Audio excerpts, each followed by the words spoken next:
शरद पवार यांच्या उपस्थितीत कार्यक्रमास मुश्रीफ यांची दांडी।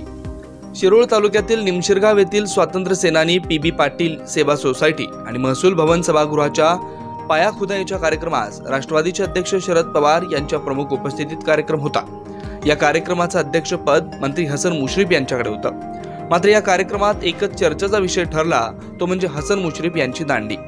या गावात 2 शरद पवार प्रमुख असलेल्या कार्यक्रमाचे अध्यक्षस्थान मंत्री मुश्रीफ यांच्याकडे असताना मुश्रीफ मात्र या कार्यक्रमास उपस्थित राहिले नाहीत। एकाच बॅनरवर दोघेही झळकला असताना पूर्वनियोजित कार्यक्रम असल्याचं सांगत या कार्यक्रमास मुश्रीफ यांनी शुभेच्छा दिल्या। या कार्यक्रमास खासदार धैर्यशील माने, आमदार जयंत पाटील, आमदार सतेज पाटील, आमदार राजेंद्र पाटील यड्रावकर, गणपतराव पाटील उपस्थित होते।